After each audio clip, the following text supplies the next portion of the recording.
And joining me now is former Finance Minister, Mr. P Chidambaram. Mr. Chidambaram, really appreciate your time here on NDTV. You have alleged, sir, that there is no policy of the government of India on the tariffs. But in a volatile situation like what we are seeing at present, where the American stand is not really clear, the new administration is taking one step forward and two steps backward, then how should, or do you think it's expecting too much from any government to really spell out its policy? If the Indian government's perception is that America is taking one step forward and two steps backwards, it must have a policy to counteract that. I mean, it can't be in uncertainty. Of course, Americans are uncertain, let's assume so. But you must have alternative scenarios. What if they do one step forward? What is our response? What if they do two steps backward? What is our response? And that response need not be made public to the whole world, but at least there must be a statement in Parliament, or there must be a consultation with opposition parties. We are completely in the dark. In fact, my information is most ministers are in the dark. Who is involved in making this reactive policy to America's uncertain policy? I don't know. Nobody seems to know. But Mr. Chidambaram, is your charge that there's no discussion to this policy? You know, do you think the government, or do you think the government is taking unilateral discussions or unilateral decisions with regards to tariff reductions? I think the government is taking sort of impromptu, unilateral, knee-jerk decisions. For example, in the budget speech, they got rid of the 2% tax. Day before yesterday, the finance minister announced that the 6% digital service tax, popularly known as the Google tax, will go. Now, what more are they going to concede to Mr. Trump? If you don't wish to have a public discussion in Parliament, then you should at least invite the principal opposition parties, the half a dozen parties which are represented in Parliament. They are leaders, and you must take the leaders into confidence of what alternative scenarios are being worked out. We can't be faced with a fait accompli. A decision is taken by government and it is revealed to us, and what do we react after that? So you are of the opinion that the government of India should come up with a policy and discuss also with the parliamentarians. And why do you say that there are ministers who are in the dark about the policy?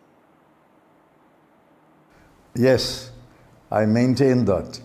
I think at the moment only the External Affairs Minister and perhaps the Commerce Minister, who went on a delegation to the US, are privy to what is going on. I don't think other ministers know. I'm sure the Agriculture Minister does not know. I'm sure the Industries Minister does not know. But they are making concessions. I don't know. Are you making concessions on agriculture? Are you making concessions on industrial goods? Are you making concessions on intellectual property? I don't think anybody knows. Okay, sir, you have advocated that India should join a club of saner voices like Canada, Britain, France, Germany and Japan, that there should be some kind of collective which should be formed to prevent a tariff and trade war. But each country will be putting its own interest first. Then why shouldn't India champion its own cause?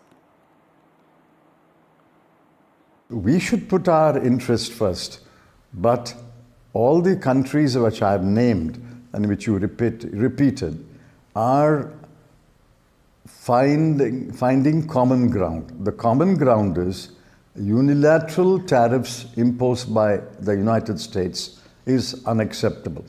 There are WTO rules, there are multilateral and bilateral trade agreements, there are international laws and conventions. So if you want to rewrite the tariffs of several countries, you must hold a discussion.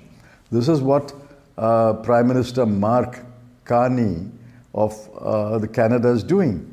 He has taken his parliament into confidence, at least the leaders into confidence, and he says we will coordinate with the European countries and respond to Mr. Trump's unilateral tariffs.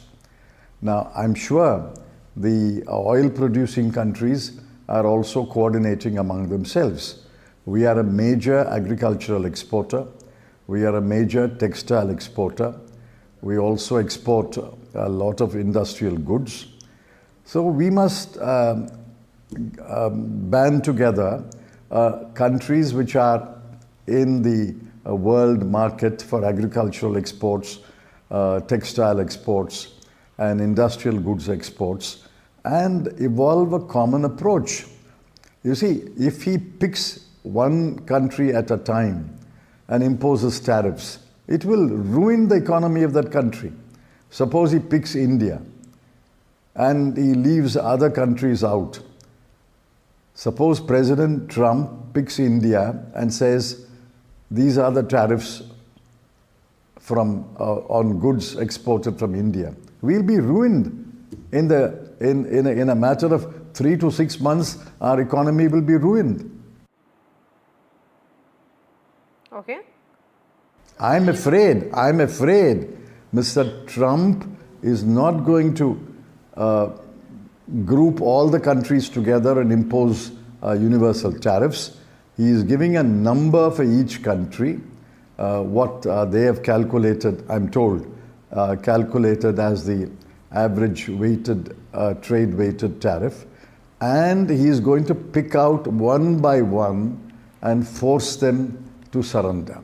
If he does that, and if he picks India, other countries will say, we have not been picked up. So unless you take action to forestall such picking out countries and imposing tariffs, you'll be left high and dry after the first attack. Okay, but Mr. Chidambaram, the argument can also be, how will this collective really help? Because every country will have its own set of reciprocal tariffs. Because as US has been saying that India won't be clubbed with China and Canada on tariffs. Of course, it will be your own set of tariffs. But on agriculture, on textiles, on specific goods, there is commonality among several countries. We are not importing several American goods because we think it will completely destroy domestic producers. We are particularly careful about agricultural imports, and we are careful about some other things. But the government has unilaterally conceded passenger cars, goods transport vehicles, motorcycles, cycles, toys. Now, there are other countries also which produce cars, Japan, for example, Korea, for example. There are other countries which produce cycles and toys, China, for example. Therefore, we must form a common pool of countries which will be affected and put forward our collective action, our collective response. Not that I'm sanguine that we can have a collective response on every item, on all countries will join. But at least we must make an effort. No? I don't see such an effort has been made. It seems to be bilateral. An Indian delegation holds secret talks with America and makes one concession after another. It is relayed back to India, and the decision makers in India take some decision and convey it to the negotiators. They make one concession after another, but nobody seems to be wiser what is the end of the road for these concessions. Okay, all right. Mr. P Chidambaram, pleasure having you on the show tonight, sir. Thank you so much.